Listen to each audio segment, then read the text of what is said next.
लालची बहू।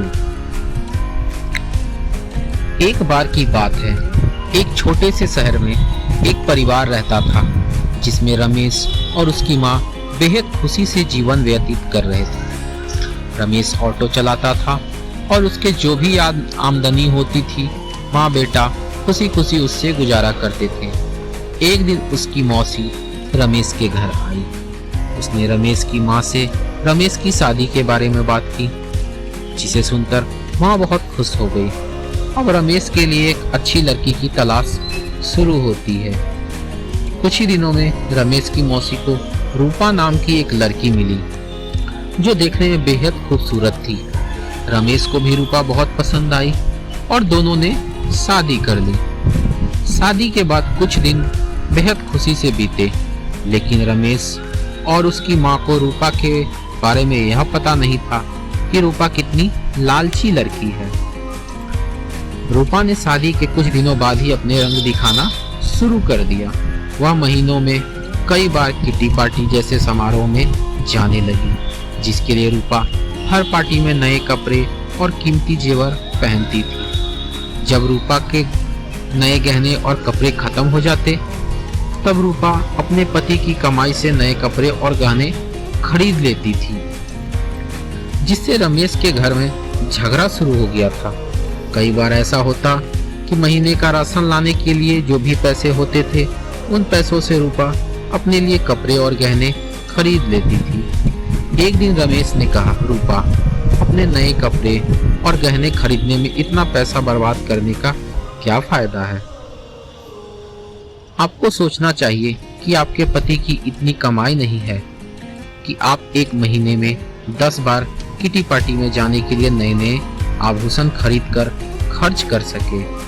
यह सुनकर रूपा गुस्से से लाल हो गई और रमेश से कहने लगी, तुम हमेशा मुझसे कहते रहते हो, कभी भी तुम ज्यादा कमाने के बारे में नहीं सोचते। यदि तुम ज्यादा ऑटो रिक्शा चलाता तो ज्यादा कमाई होती और आज मैं आराम से नए नए कपड़े पहन सकती। यह कहकर रूपा अपनी सास के पास जाती है और कहती है, माँ जी, जो गहने आपके पास हैं मुझे दे दो, मैं इसे पहनकर पार्टी में जाऊंगी। रमेश की माँ ने पूरी बात सुनने के बाद कहा कि पुराने जमाने में सभी बहुएं अपने जेवर सास को देती थी, लेकिन तुम मुझसे गहने मांग रही हो।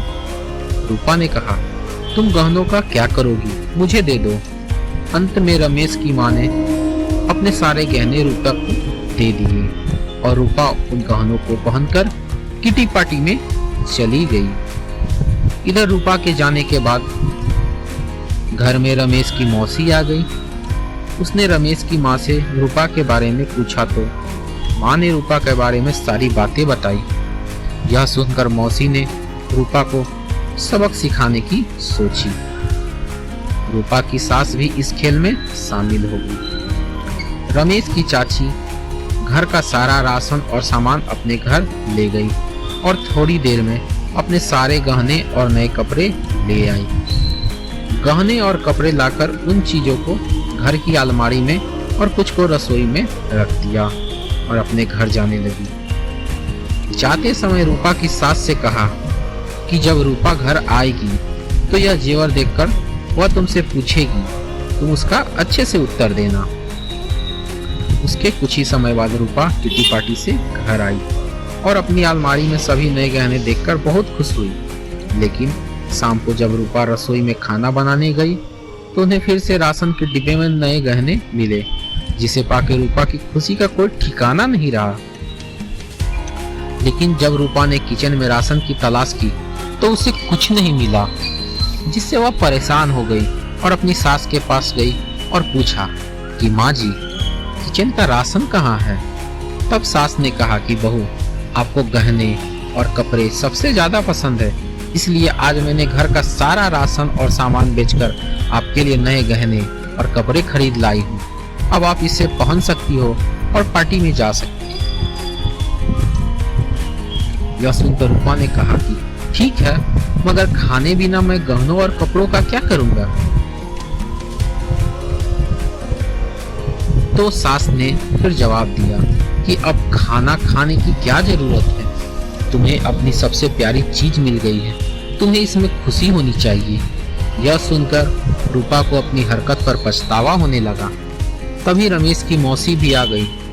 उन्होंने यह भी कहा, यह सब मैंने आपको समझाने के लिए किया है कि केवल नए कपड़े और आभूषण जरूरी नहीं है, इसके अलावा दुनिया में बहुत कुछ होता है और आपको नए गहने और कपड़े पहनने का इतना शौक है तो आप खुद क्यों नहीं कमाते और उस पैसे से ये सारी चीजें खरीद लेते हैं। सारी बातें सुनने के बाद रूपा को अब सब कुछ समझ में आ गया और अब से उसने फिर कभी ऐसा नहीं किया और अपनी पति के कमाए हुए पैसों में खुशी खुशी रहने लगी। तो दोस्तों, हमें इस कहानी से ये सीख मिलती है कि हमें कभी भी फिजूल की खर्चे नहीं करनी चाहिए। इसके साथ ही हमें जो जरूरी चीजें हैं उसमें ज़्यादा ध्यान देना चाहिए।